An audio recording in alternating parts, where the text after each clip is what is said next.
Welcome to the Immigrant Entrepreneurs Podcast, episode 76. My name is Alina Warwick, and today we have Esmeralda Todorova on the show. So I have a quick announcement for you guys. I wanted to let you know that in the last 9 months, I've launched 76 episodes. I've spent hours researching for the best tools to use and made quite a few mistakes in the beginning. But now I can say that I've developed proven strategies that allow me to constantly have podcast calls scheduled. As you know, many thought leaders today have amazing podcasts that they are using to grow their tribe, their brand, and bring awareness to their particular topics. So if you're thinking of starting a podcast, now is the time. I'm providing podcast consultations where I will give you all the tools, industry standards on how to launch and how to run a successful podcast. Check out my website, alinawarwick.com, and book your podcast consultation today. And I'm looking forward to serving you with your podcast needs. Lastly, before we continue with this episode, if you are listening to the show and it brings you value, please share some love by subscribing and leaving a review wherever you're listening to this podcast. You either have to leave town, and most of my classmates actually don't live in that town anymore. They went to the capital, which is Sofia.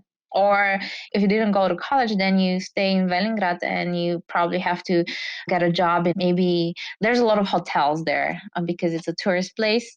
So a lot of people get jobs at hotels. Esmeralda is originally from Bulgaria and she was born in a very, very small town. So when it was time to go to school, she applied for a full scholarship to go to school in New York and she got in. But her transition from a very small town to a huge city like New York was drastic. She came alone, so she had to figure everything out all by herself. And at one point, she wanted to go back home. Her original plan was to stay in the United States for 4 years and then return to Bulgaria. Life, however, had different plans for her. 2 years into her education, her parents decided to leave Bulgaria and move to Mexico so they can all be on the same continent. That helped with her decision not to return to Bulgaria. Instead, she applied for a master's degree studying accounting, which led to a full-time job as a financial auditor in the corporate sector. Several years later, she realized she was not living up to her American dream. She wanted to be a small business owner and be in control of her time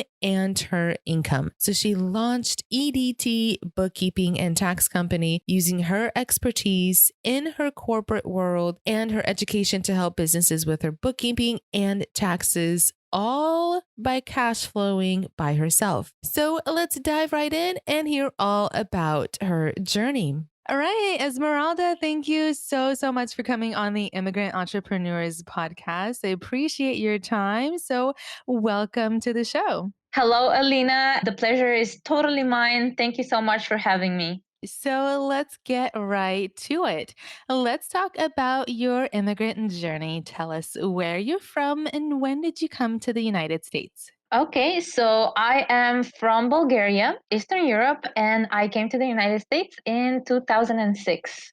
So it seems like it's been already 100 years ago, but it wasn't that long ago. So I've been here since 2006 and I was 18 years old.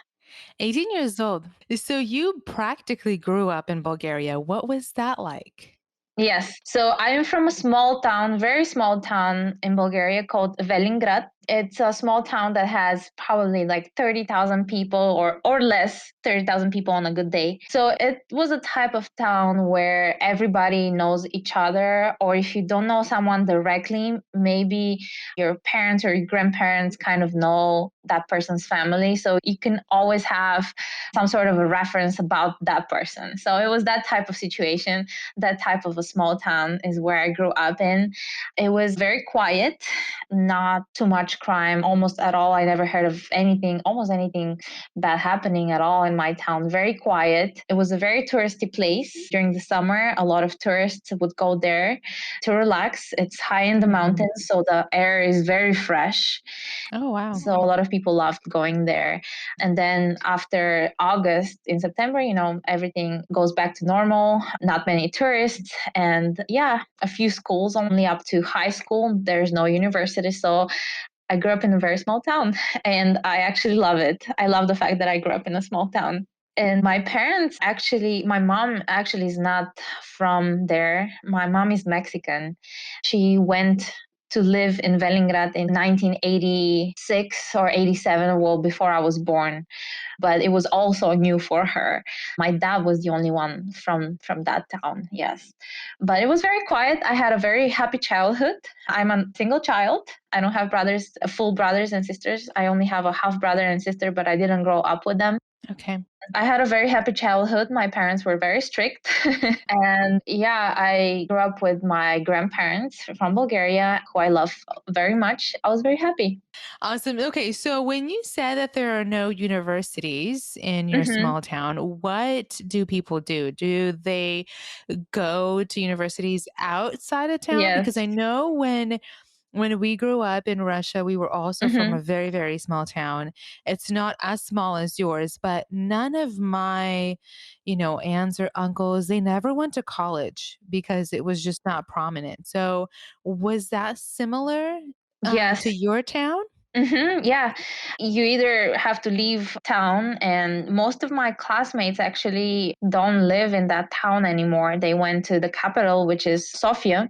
Or if you didn't go to college, then you stay in Velingrad and you probably have to get a job. And maybe there's a lot of hotels there because it's a tourist place. Mhm. So a lot of people get jobs at hotels, maybe banks, or become teachers. There's teachers up to high school, or maybe they engage in some sort of a trade, carpentry Mhm. or something else. Yes. So, but yeah, in order to get education, you have to leave the town. So the preparation for that actually starts in high school in 11th grade. You kind of like have to start thinking, okay, what am I going to do with my life? Do I want to stay here in my town, which is okay, some people do, or do Mhm. I want to study, which is also okay. But then you have to start preparing for the university entry exams so you can get accepted and leave the town after 12th grade. Got it. Okay. And so what did your parents do for a living? Well, my parents actually, they both have a profession, but they didn't work on it at all when we were in Velingrad. My parents were small and my parents were entrepreneurs. They Oh. had convenience stores. They didn't know anything about business when they started, but they had me. So they were pressured by that. And that's why they had to make things happen. And they had to make it happen really fast because I was a baby. I had to be fed somehow. So they had to learn on the go. But up to that point, my father was an interpreter between Spanish and Bulgarian. And my father actually lived in Cuba. My mom was a social worker in Mexico. So point here is that they had no idea how to start a business. They had no idea Wow. what it means to keep a business. They were Yeah. learning on the go. So yeah, so they had a business for probably 18 years. 18, 19 years after I graduated high school. They stopped doing that because they were already feeling old. They were a little burnt out and exhausted. You didn't So, have to be fed? and I didn't have to be fed, I guess. Exactly. Yeah, Yeah. 18 years old, that's when you stop eating. Exactly, yes. Well, that's Yeah. exactly what happened. At 18 years old, I started providing for myself. I love their stories because, like many immigrant entrepreneurs, they come here and they absolutely have no idea how to start a business with Hmm. no English, no business experience, no background, and they just go out and do it. And very similar to your parents' story. So that is super, super cool and inspirational for sure. So tell me, at 18 years old, you came to the United States. Did you come with your family? Did you come by yourself? What was that journey like? I came by myself. So I Oh, don't I don't have family here. I have a distant uncle who lives in Orange County, but I didn't grow up with him, right? I just know that I have him here in California, but we're not that close. But my immediate family is either in Mexico currently or Bulgaria. So I came by myself at the okay. age of 18, and it was a little scary at the beginning, but I got over it. I had to get over it very fast. Yes. And why did you come to United States by yourself? I'm not sure how it is in Russia, but back in those days, so again, 2004, 5, 6, A lot of students from Bulgaria were immigrating to either Western Europe or the United States, which are more developed countries, more opportunities. So it was something very common to do. Okay. So those were the options. You either stay in Velingrad and get a job there after high school. You go to university in Sofia or another big city in Bulgaria, or you go abroad. Mhm. So I decided to go with the option of coming to the United States. I never really wanted to go to Western Europe. I never had my eyes on Western Europe. I'm not sure why. I think I watched too many American movies, perhaps, and that's why I wanted to come here. But also, I think I was also encouraged a lot by my dad to come to the United States. He loves America. He always told me that America is a great country to come to study, to pursue the American dream. I think I got encouraged by my dad a lot, and I ended up applying to American universities and I got accepted and I ended up here. But why did I come alone? I came alone because I came as a student. So the student visa was only for me. My parents couldn't come, they stayed in Mhm. Bulgaria. They stayed in Bulgaria physically, but in spirit, we were together. Okay. So did you come with any savings or how did you pay for school?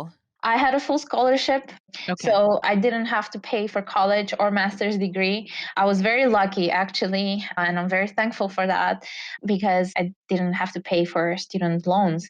The only thing I had to pay was I remember there was a university general fee, which was like $700, something like that, and maybe some other Mhm. minimal fee that I had to pay. In the first semester, my parents gave me money because I didn't have money on my own. And $700, it was, I think, a total of $2,000 that I had to pay for the first year. And my parents, they were generous enough to give me that money.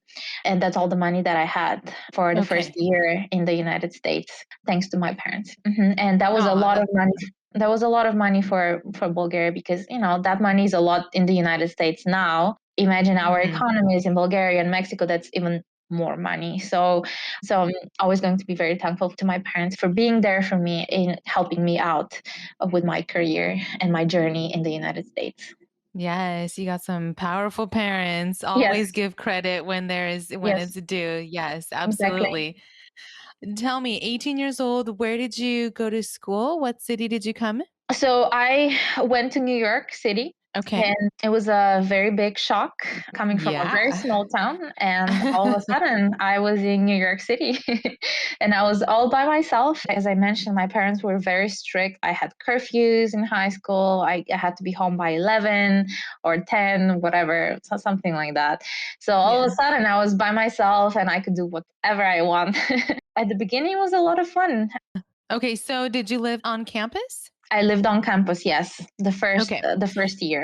Got it. Okay. So tell me a little bit about the struggles that you went through. So I'm hearing culture shock, but your English is really, really good. So did you know Oh, English before you came? I did know English, yes, because I had to study for the SAT exam to get into college. So I Okay. did know English. I thought that I was speaking fine and I thought that everybody could understand me. But I soon realized here in the United States that people actually cannot understand what I was saying. So, and not only that, in Bulgaria, I guess being closer to England, we study British English and we study the words that are really used in England.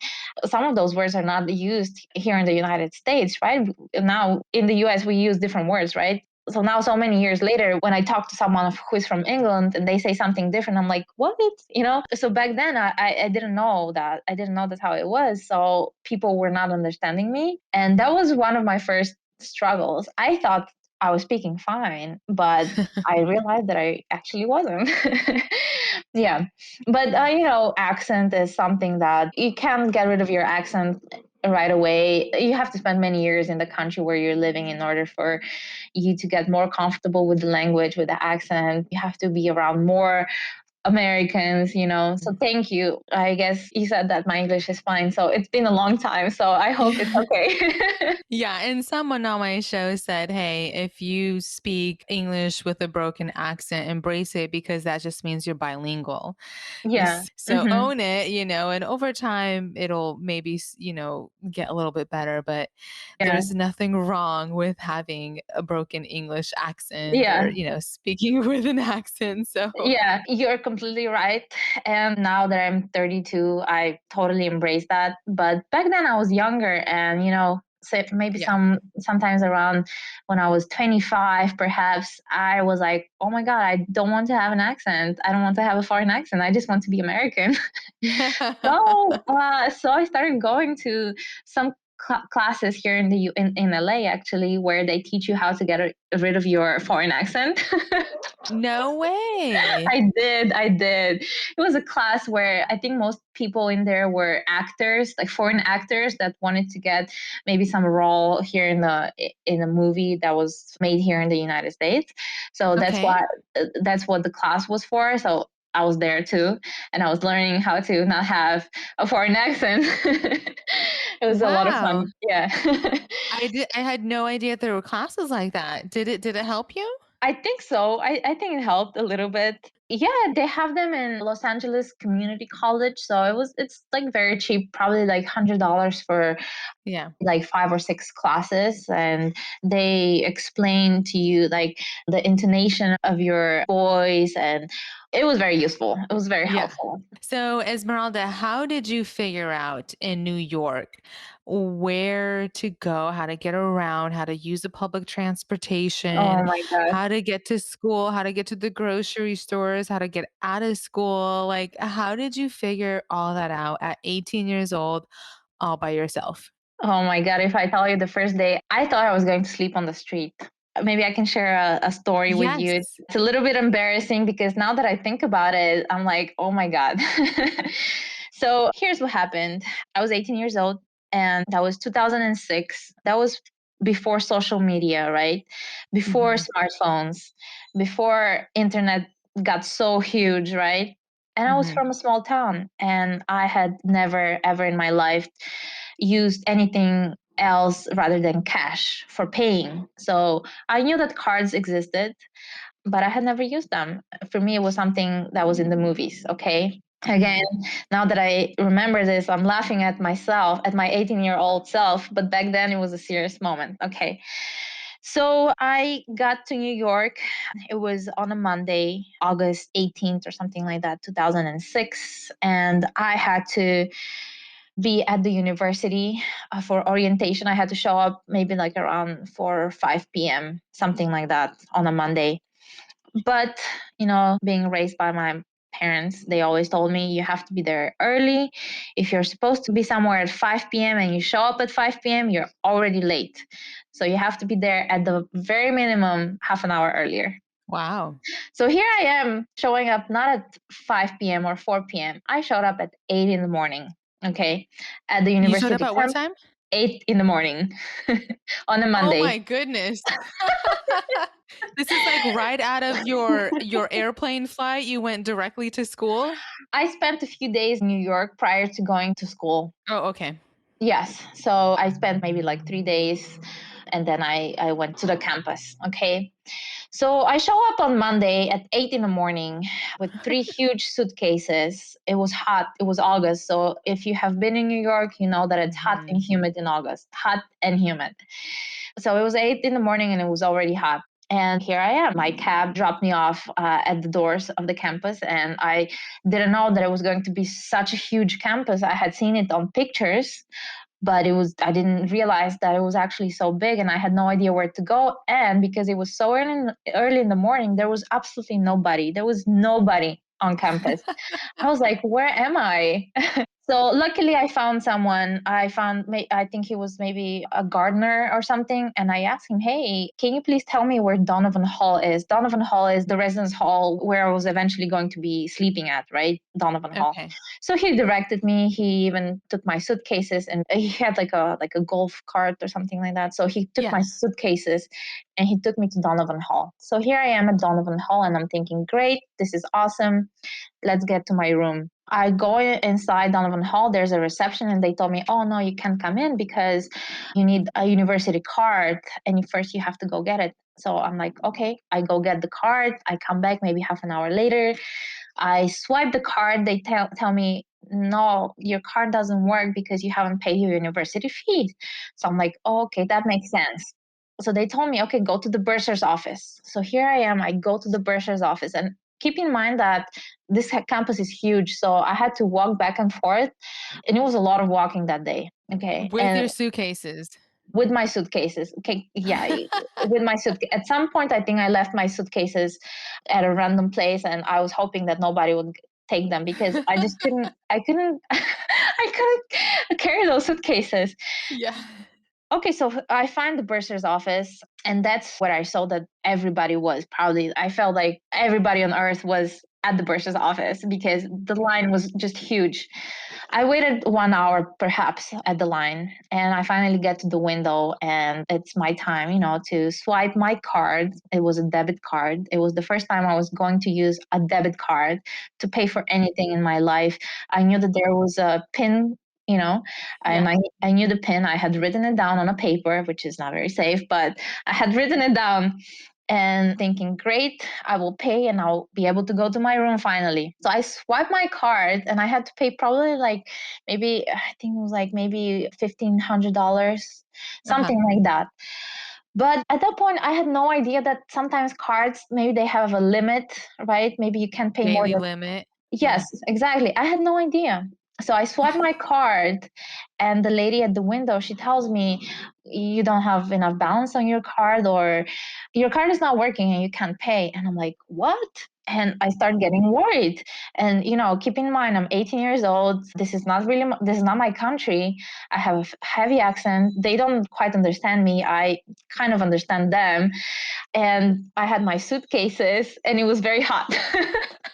Oh my goodness. So I couldn't pay. So I asked, oh, well, what do I do? So they told me, well, you need a bank. You need to go to a bank and see what the bank can do for you. And I'm like, okay, where do I find a bank? So they told me, they redirected me to a Chase bank, which was not my bank. I had a Bulgarian bank, because that's Oh, where got my it. card was issued at, right? So they sent me to Chase Bank. Okay. So there I am walking half an hour probably to get to a Chase Bank because this campus again was huge. And then by the time I got to the Chase Bank, it was probably half an hour later. So I got to talk to a banker and I explained that I wanted to take money out of my card so I can pay the university. And they told me, no, you can't, this is not your bank, so you can't take money out of your card. The only thing you can do is use an ATM. So that's where I found out what an ATM machine is. I know this all sounds silly right now, but keep in mind, I was just 18 years old and I was coming from a small town. So I go to the ATM. I'm like, okay, it should work now. I swipe my card at the ATM. I put my PIN. I want to take out $1,500. It's not working because the card obviously had a limit, which I didn't know about, but it's not working.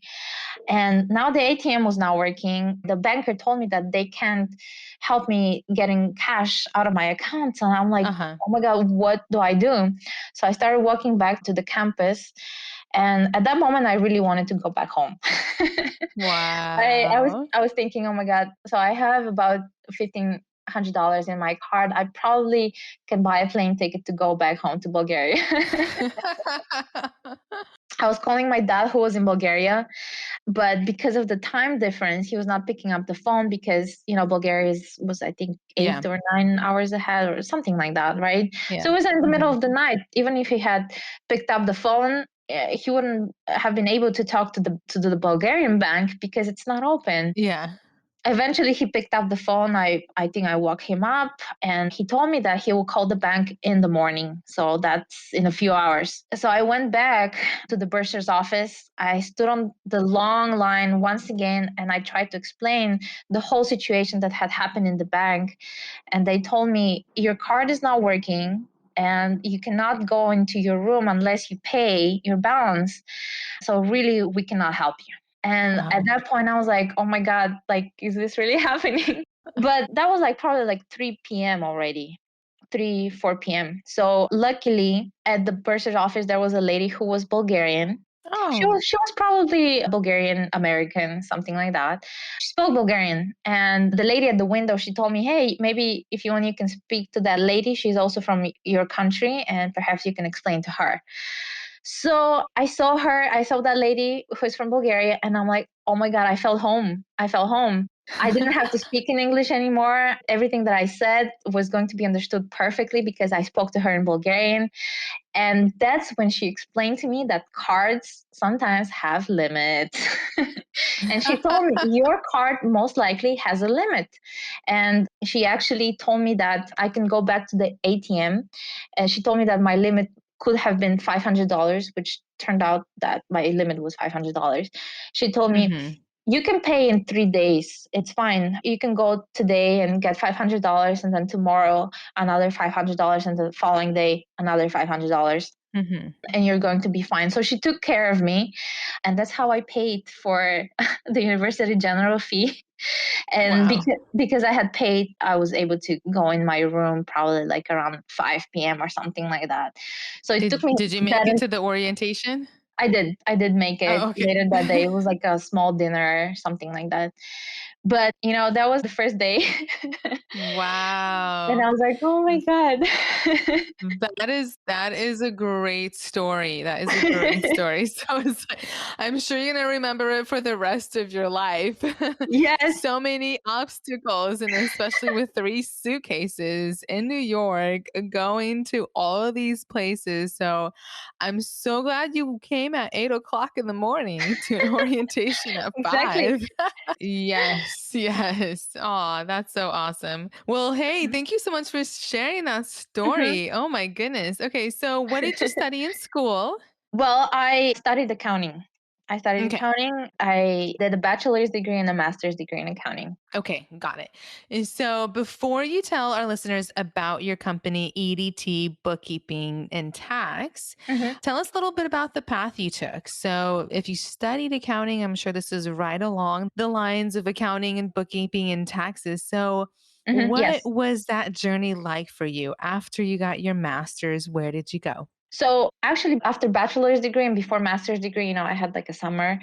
where I had the opportunity to do an internship at a very big accounting firm called Ernst and Young, and I did very well. And they offered me a full time job, but they told me, get your master's degree, and after you finish your master's degree, that's when you can start your full time job. So I said, okay, perfect. I took the offer. I finished my master's degree and then I went to work in that firm, in that accounting firm. Okay. So I was still in New York. The headquarters of the firm was in Manhattan on Times Square. And it was a great experience. I got to meet a lot of like minded people. I had the typical commute on a New York subway at 8 in the morning, where you rush to the train. And then after you get off the train, you rush to get to work. So it was amazing. I was very young. I was probably like 23, 4, something like that. So I was full of energy and it was a great experience. And I'm very thankful that this firm gave me that opportunity to start my career. Okay. And then what happened after that? So I worked there for a few years. I asked whether I can move to Los Angeles in 2013, I think it was. So they told me, yes, definitely, you can keep the same job and we'll just move you to Los Angeles. So I'm very thankful for that. That's when I came to Los Angeles and I continued being an employee of Ernst& Young here at Los Angeles. I was working as a financial auditor. And I worked for a few years, and then I decided that I wanted to go to work for a company called 99 Cents Only Stores. Maybe you have heard about them. So I went to work in the internal audit department of that company, which was a different experience. It was a different type of audit that I was doing. And then after a few years, I decided that I wanted to work in finance. I switched my career and I went to work for the company that I currently work for, which is called McCormick, and I work in the finance department. And I have been very thankful for the job opportunities that I've had. It has been a lot of learning, and definitely thankful for all the people that have given me the opportunity to work with them or for them. Awesome. So it looks like you've just stuck around in the financial and Yes, accounting fields throughout your career. Is that right? correct. Yes, audit Yeah. and finance. Okay. So tell me what that journey was like to start EDT Bookkeeping and Tax. Okay. So I started thinking about working for myself probably around 2017, a long time ago, all right, a few years ago. But I didn't know where to start from. I didn't know what I needed. And I honestly thought that perhaps I was not going to be successful. So I wasn't very positive about it. I had a good job, but I wasn't super very inspired Uh huh. because I felt that I was just going to work, and then after work I would come back home and maybe watch TV. And I just thought at the time in 2017 8/18 that there was something more to life that I was missing, but I just didn't know what it was. So I talked to one of my coworkers, one of my favorite coworkers. Her name is Karine, and I was like, do you think me and you can start a bookkeeping and tax company and we can just work for ourselves and we don't have to report to anybody?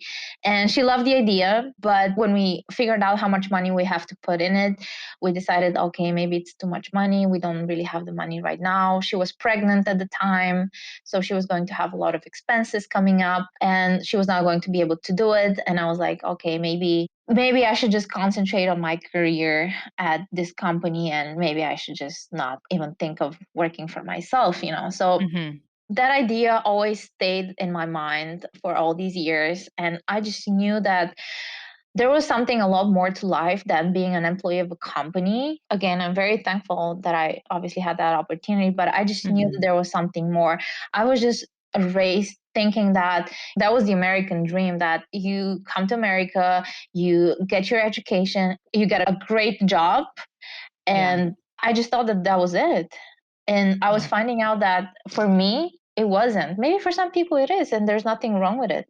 But for me, Right. I was finding out that there was something a lot more than being an employee of a company. So that thought kept bugging me for all these years. And then 2020 came, this popular 2020 year that some people love or hate. Yes. So 2020 came, and I, just like so many people, I had to work from home. And all of a sudden, I had so much time on my hands. I didn't have to commute anymore. My commute every day prior to COVID was probably like 2 hours a day. So now I had an extra 2 hours a day to do whatever I wanted. I didn't have to get ready to go to work. So I actually had a lot of time on my hands, and I was finishing my work earlier. That's when I decided, you know what? I think I have an opportunity to start educating myself a lot more than I already have. Mm-hmm. And I started reading a lot of books, actually. I started reading a lot of books on finance, economics, taxes. Probably 2020 was the year when I have read the most books out of my life. It was awesome. And I was like, oh my God, I love that. Why haven't I done this earlier? Why did I have to wait for a COVID year to come for me to do all this? So then I said, okay, what is valuable to me? What do I value the most? And I realized, you know what? One of the things that I value the most is knowledge. And that's something that I want to share with the world. Also, Mm-hmm. what is something that I value? What is another thing that I value? I answered my question, and is the entrepreneurial spirit and small businesses, because in my opinion, they're the backbone of America. So I was like, okay, so what if I start a business, a small business where I help small entrepreneurs register their business and help them with their bookkeeping and taxes? And that's how the idea was born for my company, which is called EDT Bookkeeping and Tax. It was born in 2020. So I decided that 2020 was not going to be the worst year of my life. I decided, you know what, 2020 is an opportunity for me, even though it was a COVID year and all this craziness. I said 2020 was going to be one of my best years. So that's when I actually registered my company. I signed up for a course, for a bookkeeping and tax course, which was kind of like a refresher knowledge course, so I can refresh my knowledge from my college days. So in that course, I actually met a lot of like-minded people who had also started their own bookkeeping and tax practice. And it was just amazing because I got so many ideas from these people. Some of the books that I read last year were recommended from people in that group, and some of them are currently my friends. And I'm really thankful that I decided to go for it. I did have to pay, of course, for it, but I decided, you know what? I had this idea in 2017. If I don't do it now, soon it's going to be 2025 or maybe 2030. Yes. And I'm going to be like, why didn't I do that back then when I didn't have kids? I wasn't married and I'm still not, right? Now is the best time to do it. So I was like, you know what? Mhm. If it doesn't work, if nothing works, at least I tried. And Yes.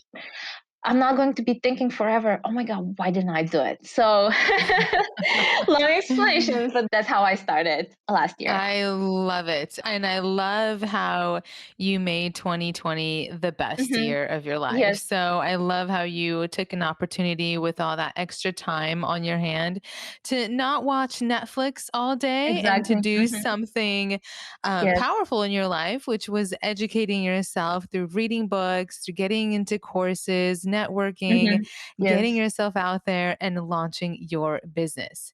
Hmm. So, congratulations on starting your business during COVID-19. Thank Uh, you. so Esmeralda, tell me, what do you focus on? What kinds of services do you provide? What is your specialty? Tell us a little bit more about that. I provide business formation services, bookkeeping services, and tax services. So, the first one, business formation. That's really if someone wants to start a business and they don't know how to register their business, they don't know whether they need to register their business. So, I'm here to kind of guide them, to help them. I'm not a lawyer, so I always say, I can give you suggestions, I can tell you my knowledge, but I am not a lawyer. I can only register your business. And if there's a complicated situation, I will refer you to a lawyer. Okay. Yeah. So that's one of the services that I offer.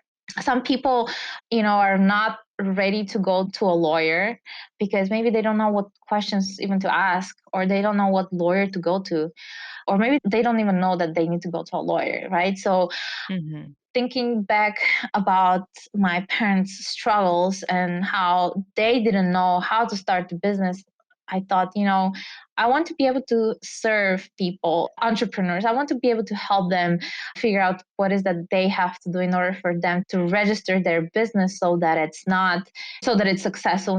Some people make the mistake to, maybe let's say that they have a product or something and they started selling it. So automatically they're like a sole proprietor, and that's maybe that can work in some situations for some companies, but for some companies it's not the best thing to be a sole proprietor. Or maybe they have a friend and they form a general partnership, which is very, very risky.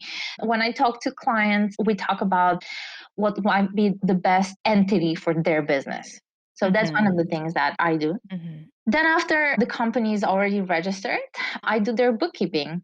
So I record and classify their transactions. We just use QuickBooks. Perhaps in the future, there might be an option to use other softwares, but for now, I use QuickBooks. I run their monthly financial statements, which is the balance sheet, income statement, and statement of cash flows. And is important to me is that my clients actually understand the financial statements so they can make better business decisions for themselves, right?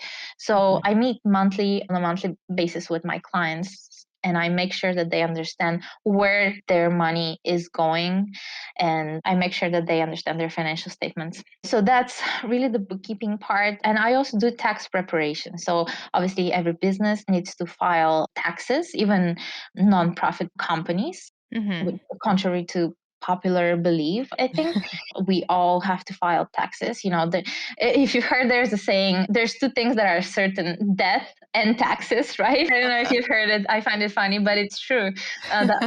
You know what? The worst thing is that, with death, you die and there's no more you. But with Yeah.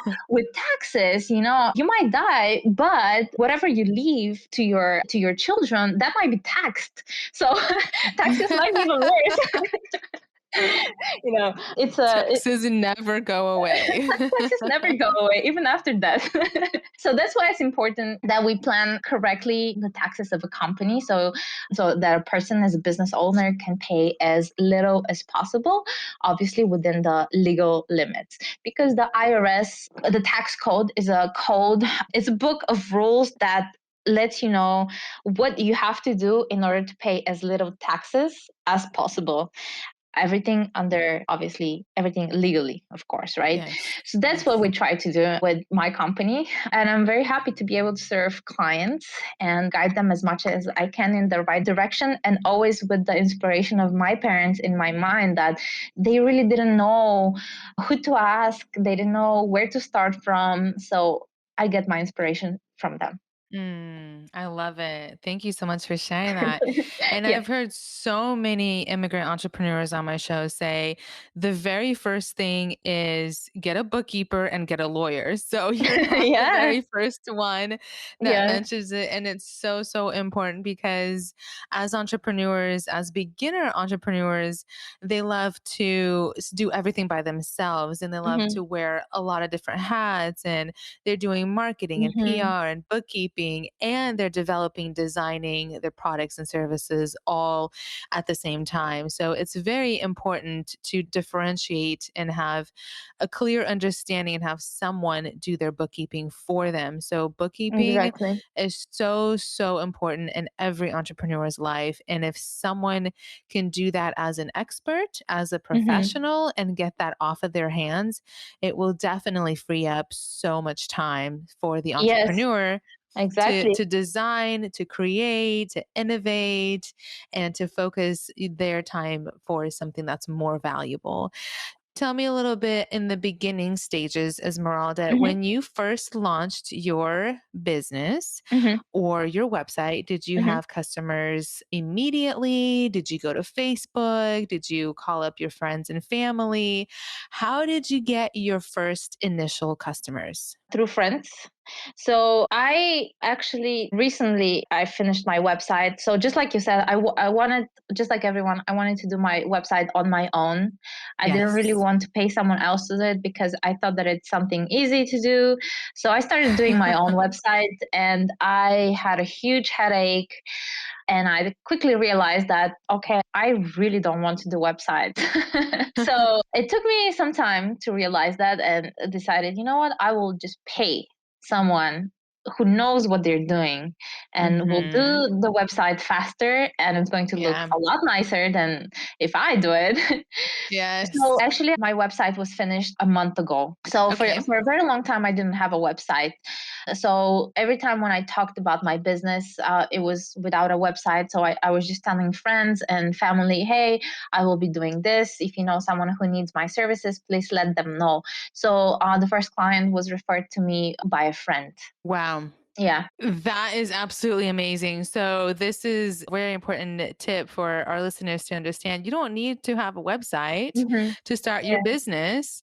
Like what you did was you launched your business idea and you told your family and friends, Hmm. and you Yeah. didn't wait until you had a finished website or a finished product. You just went out there and said, this is what I do and this is how much I charge. So, my Yeah. doors are open.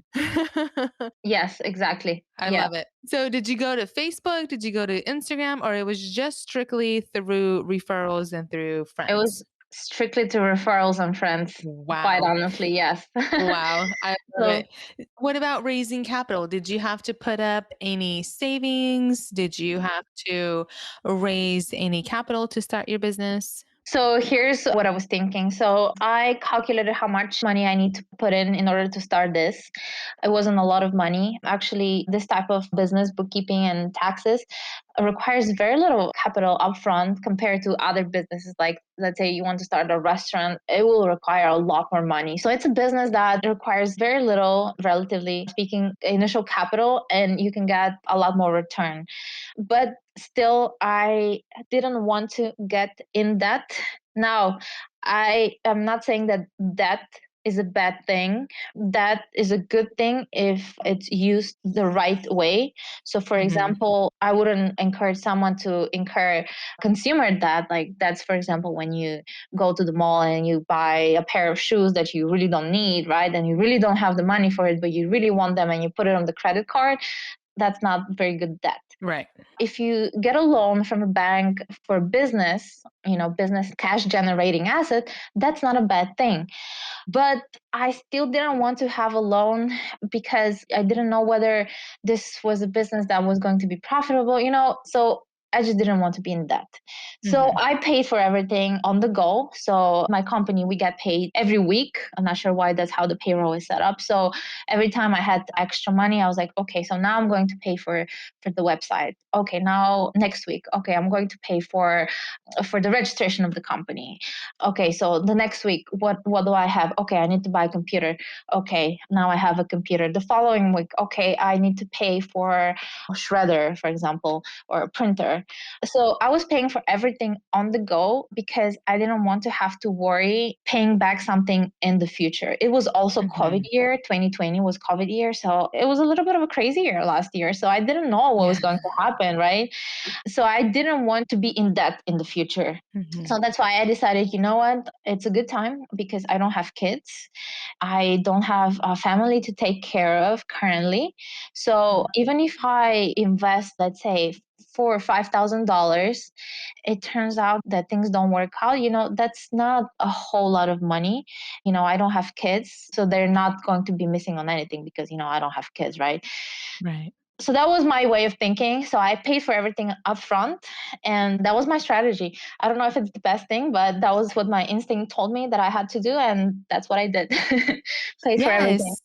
upfront. Yes, and I love how you cash flowed everything and all your Yeah. expenses up front, and you came out with absolutely 0 debt, which is Yes. a smart thing to do, so Yes. I love it. So, Esmeralda, did you have any mentors that helped you out to start your business? Yeah. Officially, I don't have mentors, but I did have a lot of friends.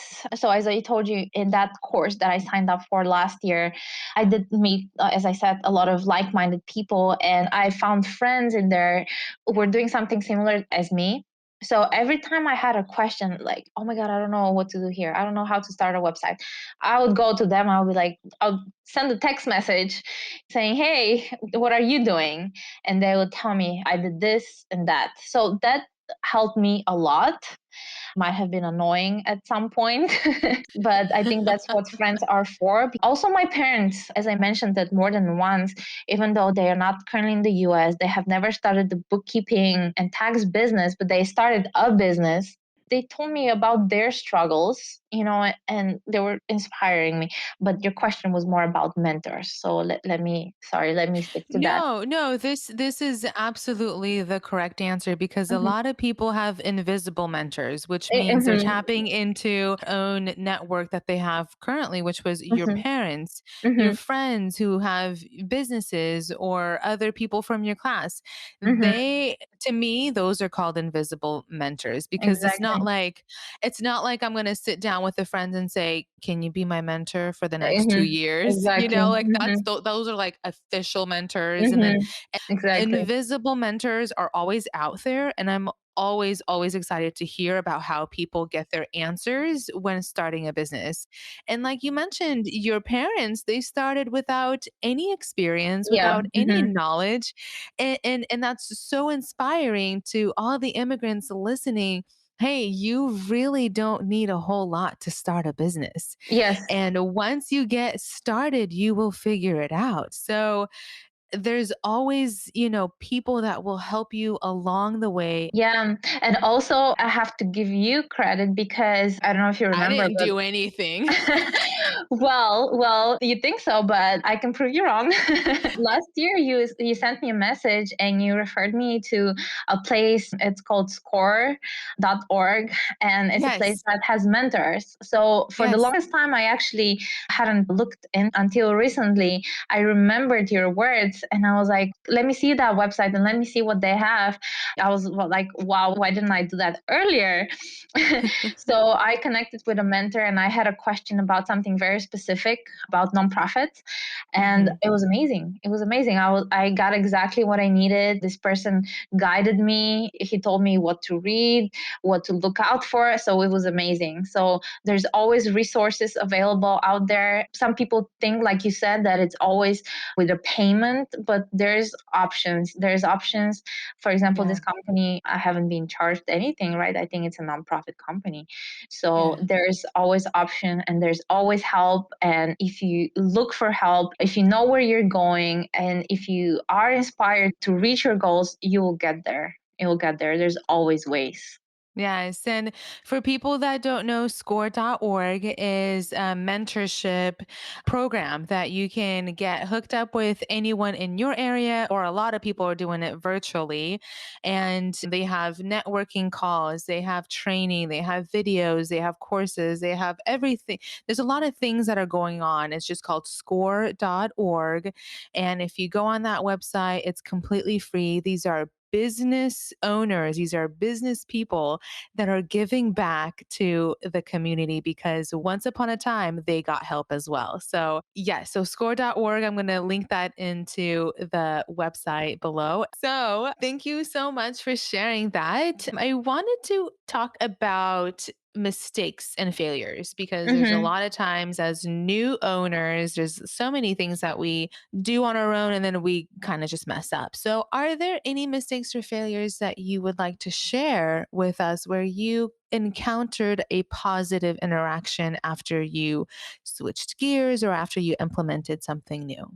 Yes, I would say so, definitely. And with any mistake, that's an opportunity for you to learn. So I think the first mistake that I made was that I didn't start when I wanted to start.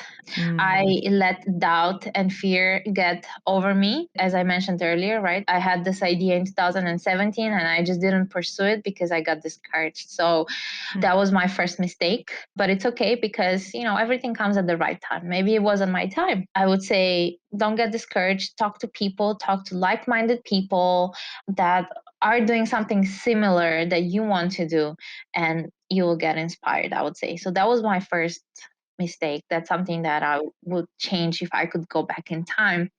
The other thing was certain things that I wanted to do on my own that really I could have paid someone else to do it for, even though it was I had to pay a little bit of money, but I would have saved myself a lot of headaches and a lot mhm. of time. So I think I mentioned one of those things was my website.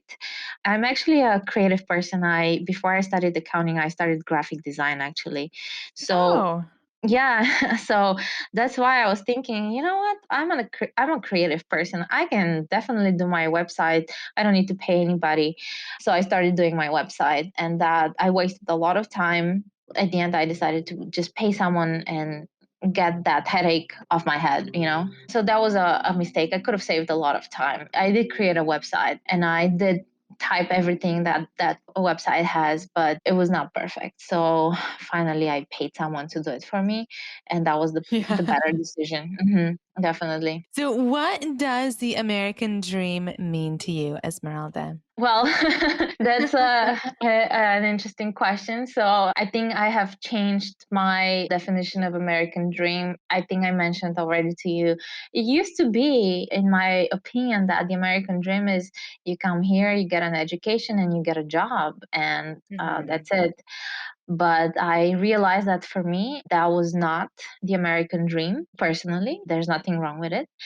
For Mhm. me, the American dream, however, was to be a small business owner where I control my time.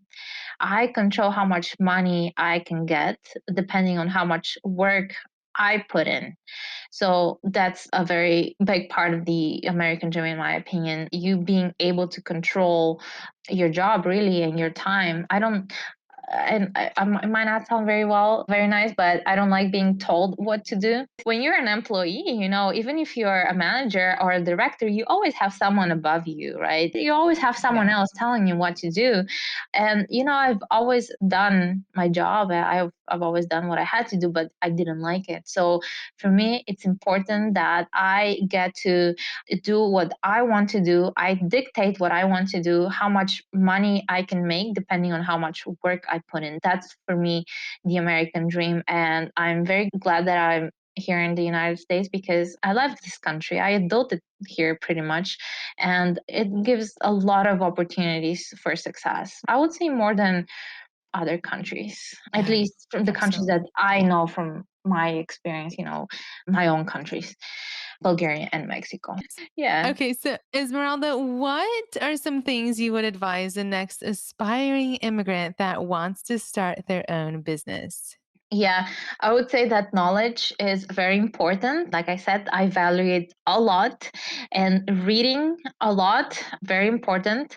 There's so many resources right now. Honestly, some people sometimes get discouraged because maybe they don't have money to go to college. I would say that that's not the most important thing Hmm. currently, and we're in 2021 now. You can get as educated as you want to be just by watching YouTube videos, of course, the correct videos, the correct channels. There's a lot of information on YouTube. Hmm. Podcasts, I can also share some of my favorite ones, and books. Yes, let's hear. Some of the podcasts that I listen almost on a daily basis are Robert Kiyosaki. He was very, very inspirational. I always listen to his podcast. If people want to get specifically into tax and bookkeeping, I listen to the Tom Wheelwright podcast. Okay. His podcast is called The Wealth Ability Show. So that's where I get my knowledge. And all of this is free and it's great information, and you don't have to pay. Hmm. They're giving you so much information, and some people just think that, oh my god, I'm here in the United States, I don't have money, what do I do? There's a lot of information for free. Okay. Yes. Reading books, I mean, it depends on what industry you're in, of course. For me, it's reading books on economics and finance and taxes. So those are my topics, right? But Yeah.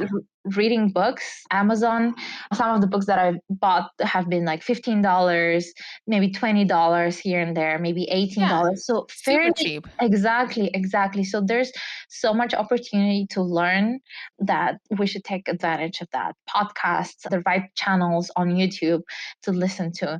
I would say the more you know, the better, because knowledge is power. Knowledge is power, Hmm. definitely. So Yes. that would be my advice. That's something that I did. So, Yes. And I love ending the show with knowledge is power. And mhm, we are in America that has a wealth of knowledge. So mhm.